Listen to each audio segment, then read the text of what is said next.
Orang Indonesia yang beragama Islam, Saya harus hafal dulu pertanyaannya ini.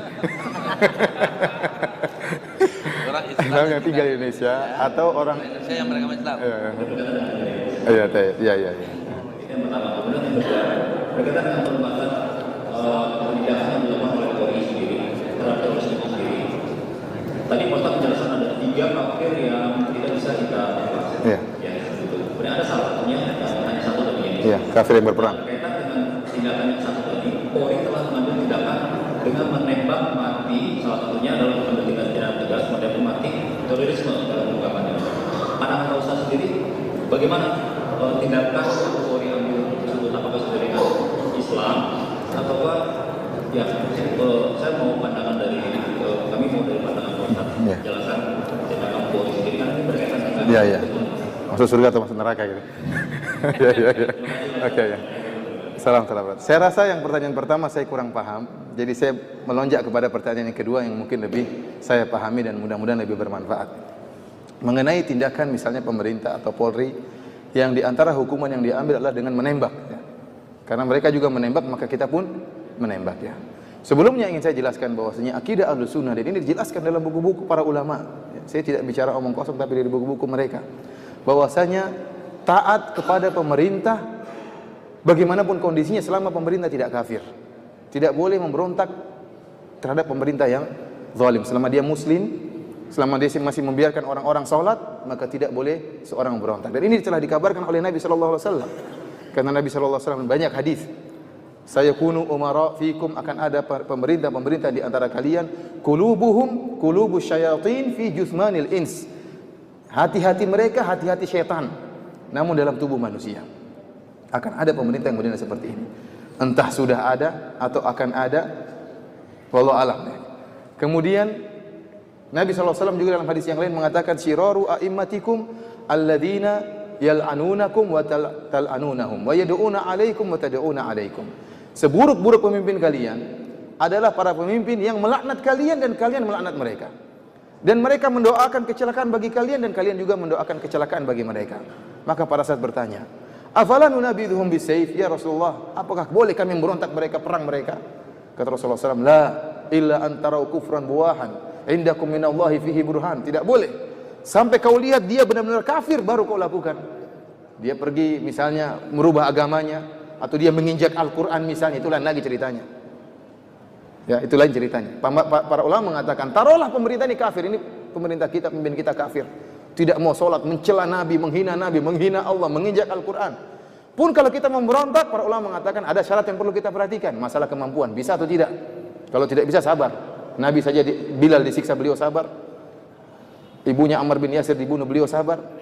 Artinya ini sekedar persyaratan sudah ada satu terpenuhi untuk memberontak, yaitu jika dia kafir. Selama dia tidak kafir, bagaimanapun kezalimannya, kata para ulama tidak boleh memberontak karena pemberontakan pasti mengakibatkan kemafsadatan yang lebih besar. Dan Islam adalah agama yang menimbang antara maslahat dan mudarat, bukan agama hayal, bukan agama asal yang penting perang asal jalan, enggak. Lihat maslahat dan mudarat. Kalau tidak ada pemerintahan, ada pemberontakan, pasti banyak yang bertumpahan darah. Dan kita sudah contoh-contohnya di mana-mana sekarang, banyak bertumpahan darah dan itu tidak kita inginkan. Tidak kita inginkan. Ya. Lantas bagaimana kalau ternyata pemerintah kita tidak kafir, seorang yang muslim yang juga sholat, dia punya kekurangan ya wajar. Dia punya kekurangan ya wajar, kita berusaha menasihati dengan cara yang baik. Coba kita bayangkan seandainya di negara kita tidak ada pemerintahnya. Lampu merah mati semua, kira-kira gimana? Berantem orang di jalan. Polisi tidak ada lagi, sakit semuanya, satu kompi semuanya sakit. Orang tidak, subhanallah, bagaimana rusaknya orang, barang-barang dicuri, ya ini dicuri, macam-macam, ada yang dibunuh, tidak ada yang orang takuti. Oleh karenanya sebagian ulama mengatakan, saya 70 tahun bersama pemerintah yang zalim lebih saya sukai daripada satu hari tanpa pemerintah. Kenapa? Karena adanya pemerintah meskipun zalim, maslahatnya lebih besar. Karenanya kata sebagian ulama, jangan kau bercita-cita untuk membangun suatu rumah dengan menghancurkan kerajaan. Jangan. Kalau kau ingin bangun rumah dengan mengorbankan kerajaan, itu kesalahan. Ingin membangun sesuatu yang islami tetapi negara hancur, ini tidak benar seperti ini. Ya. Mengorbankan sesuatu yang besar hanya ingin bangun sesuatu yang kecil, dan kenyataan yang ada terjadi demikian. Keamanan tidak ada, kemudian ketakutan, ya, kemaksiatan semakin merajalela, orang bisa melakukan dengan seenaknya. Oleh karenanya akidah Ahlussunnah wal Jamaah ini diperintahkan oleh Nabi sallallahu alaihi wasallam, ya, taat kepada pemerintah meskipun pemerintah tersebut zalim, selama pemerintah tersebut tidak menyuruh kita untuk maksiat. Kalau dia menyuruh kita untuk maksiat, kita tidak taat.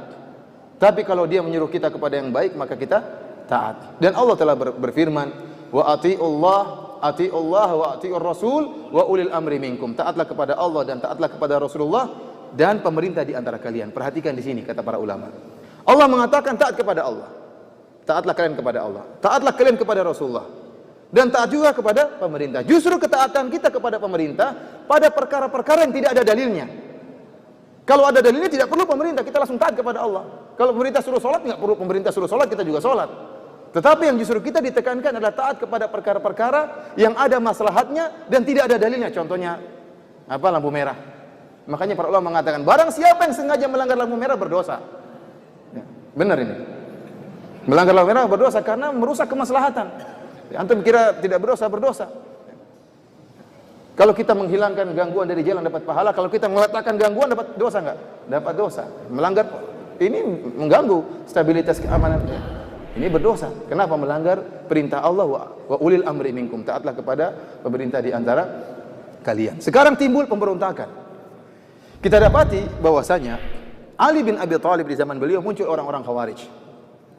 Sebelum Ali bin Abi Thalib memerangi orang Khawarij, Ali bin Abi Thalib mengutus Ibnu Abbas. Ibnu Abbas diutus dengan pakai pakaian yang indah untuk berdialog dengan orang Khawarij. Orang-orang Khawarij tersebut adalah orang yang, ya kata Nabi SAW, tahkiruna salatakum ma'a salatim. Kalian akan merasa sepele, menyepelekan salat kalian dibandingkan salat mereka. Kenapa? Orang-orang Khawarij ini begitu hebat ibadahnya. Wajahnya pucat karena sering salat malam, sering puasa, jidatnya hitam, sangat hitam karena begitu rajin beribadah, pakaiannya lusuh, tidak mau dengan dunia. Maka datanglah Ibnu Abbas berdialog dengan mereka dengan pakaian yang indah. Maka mereka protes, kenapa kau pakai pakaian yang indah? Kata dia, apakah Allah mengharamkan pakaian yang indah? Akhirnya terjadi dialog sehingga sepertiga dari mereka sadar. Tinggal 2/3 baru kemudian diperangi oleh Ali bin Abi Thalib sampai bunuh-bunuhan.